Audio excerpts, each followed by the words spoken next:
नमस्कार, बालाघाट न्यूज में आपका स्वागत है। अब कटंगी क्षेत्र में मिले 2 कोरोना पॉजिटिव मरीजों की संख्या बढ़कर हुई 6। बालाघाट में कोरोना मरीजों की संख्या में उतार चढ़ाव का दौर जारी है। हाल ही में 4 और मरीजों ने कोरोना को मात दी है, लेकिन इसके दूसरे दिन फिर से 2 और मरीज कोरोना पॉजिटिव मिले हैं।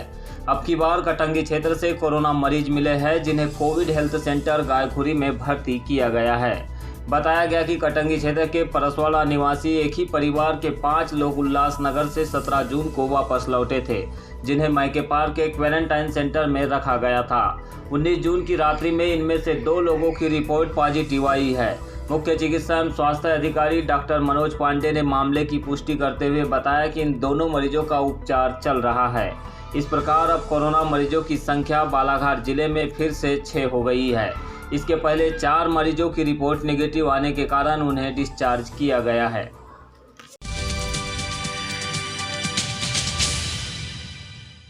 बालाघाट एसडीएम ने सानिध्य कोचिंग सेंटर को कराया सील। बगैर अनुमति के कोचिंग कक्षाओं का किया जा रहा था संचालन।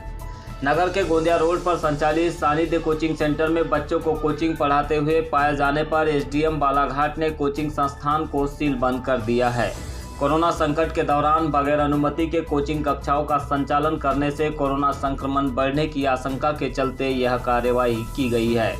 बताया गया कि इस पूरे मामले में कोचिंग संचालक गौरव अग्रवाल के विरुद्ध थाने में एफआईआर दर्ज कराने के भी निर्देश दिए गए हैं। कार्रवाई के दौरान यह भी देखा गया कि यहां पर पढ़ाई कर रहे छात्रों ने मास्क नहीं पहना था और न ही सोशल डिस्टेंसिंग का पालन किया जा रहा था, जबकि नियमानुसार यहां पर सैनिटाइज की व्यवस्था भी होनी चाहिए थी, जो कि नदारद पाई गई। इसी को लेकर यह कार्रवाई की गई है। जैसा कि आप सभी को विदित है कि भारत सरकार और मध्य प्रदेश सरकार द्वारा निर्देश दिए गए हैं कि कोई भी कोचिंग संस्थान, स्कूल ये सब अभी लॉकडाउन के समय नहीं चलाए जाएंगे। और हमें सूचना मिली तो हम मौके पर गए और हमने पाया कि कोचिंग में लगभग 20 बच्चे को पढ़ाया जा रहा था। सोशल डिस्टेंसिंग का पालन नहीं किया गया, बच्चों ने मास्क नहीं लगाया गया था, सैनिटाइजेशन की कोई व्यवस्था नहीं थी। और इन सब के अलावा सबसे महत्वपूर्ण तो यह है कि शासन के निर्देशों के खिलाफ उन्होंने कोचिंग खोली हुई थी। तो इसी त्वरित कार्रवाई करते हुए हमने कोचिंग को सील कर दिया है और शासन के निर्देश आने तक कोचिंग बंद रहेगी। और जहाँ भी ऐसी कहीं और कोचिंग चल रही है बालाघाट में, तो उन्हें भी हम बंद करने का पूरा प्रयास करेंगे।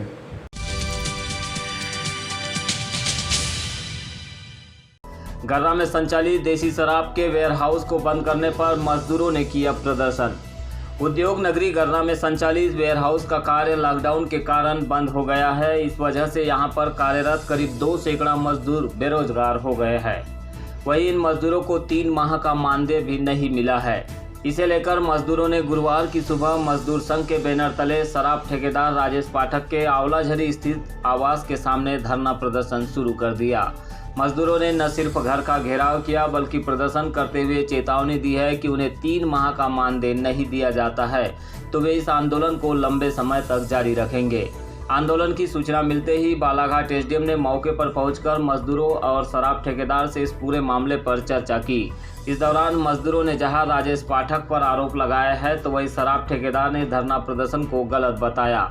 उन्होंने कहा कि यह वेयरहाउस उनका नहीं है। जिस कंपनी के द्वारा यहां पर शराब की सीलिंग एवं फिलिंग की जा रही थी, वह इंदौर से संचालित हो रही है, जिसे कंपनी ने लॉकडाउन की वजह से बंद कर दिया है। ये वेयरहाउस के 200 श्रमिक हैं जिनका वेतन पिछले 2 महीने से नहीं हुआ है। इसी की मांग को लेकर हम ठेकेदार राजेश पाठक जी के घर के सामने धरने पे बैठे थे, लेकिन आज भी कोई सुनवाई नहीं हो रही है। शासन प्रशासन के अधिकारी आए थे, बात किए हैं। एक उम्मीद है कि एसडीएम साहब, कलेक्टर साहब से बात करके इन मजदूरों का वेतन दिलवाएंगे। अब आगे क्या होता है वो देखते हैं।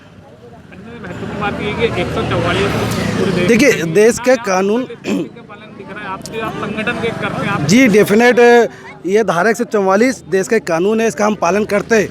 लेकिन ये गरीब मजदूर जो भूख से मर रहे हैं, इनके लिए कोई नियम नहीं है।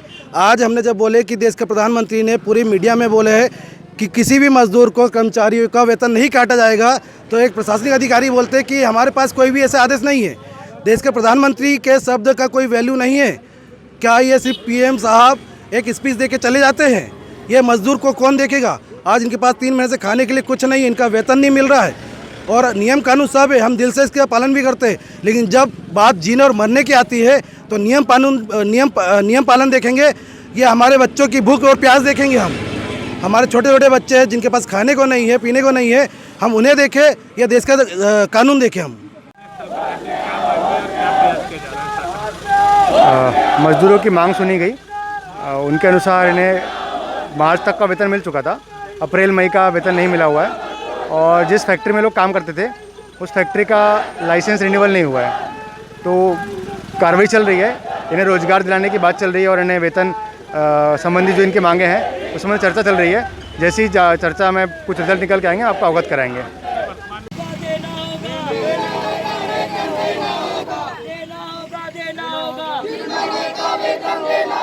हमारी मांगे पूरी करो, पूरी करो, हमारी मांगे पूरी करो, पूरी करो, हम अपना अधिकार मांगते हैं।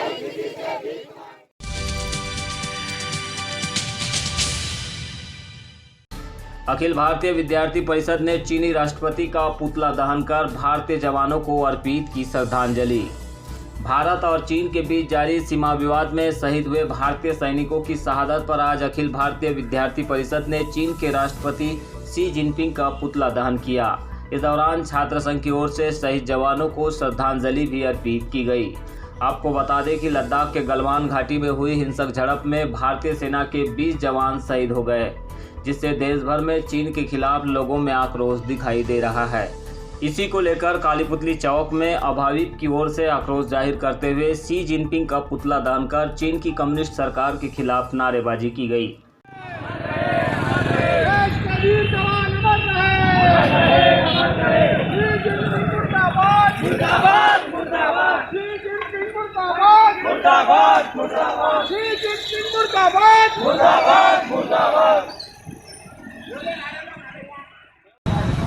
चीनी प्रोडक्ट का पूरा बहिष्कार करना चाहिए। जैसे मोबाइल की एप्लीकेशन है, टिकटॉक हो गया, पबजी हो गया, इन सब का हमको बहिष्कार कर देना चाहिए। हमारा प्रतिभागी से निवेदन है और हम ये सब चाहते हैं कि जैसे परसों हमारे 20 जवान शहीद हुए एलटीसी के बॉर्डर में चीन के साथ, हम सब ने आज चीन का पुतला जलाकर जवानों को आज श्रद्धांजलि देते हुए कार्यक्रम किया है, जिसमें हमारे बीच में हमारे सभी संगठन के कार्यकर्ता जैसे भाजपा युवा मोर्चा, RSS सभी आदि।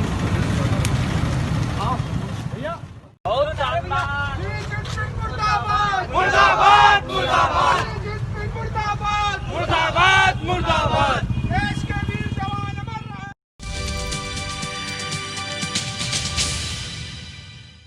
बालाघाट के रामपाली क्षेत्र के अंतर्गत खाकी वर्दी में पुलिस जवानों का जुआ खेलते हुए वीडियो वायरल हुआ है, जिसमें पुलिसकर्मी ताश पत्तों पर दांव लगाते हुए दिखाई दे रहे हैं।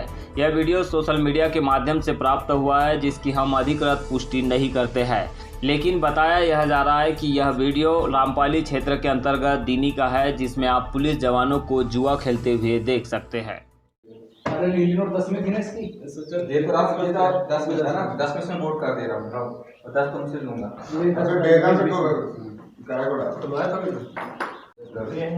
चलो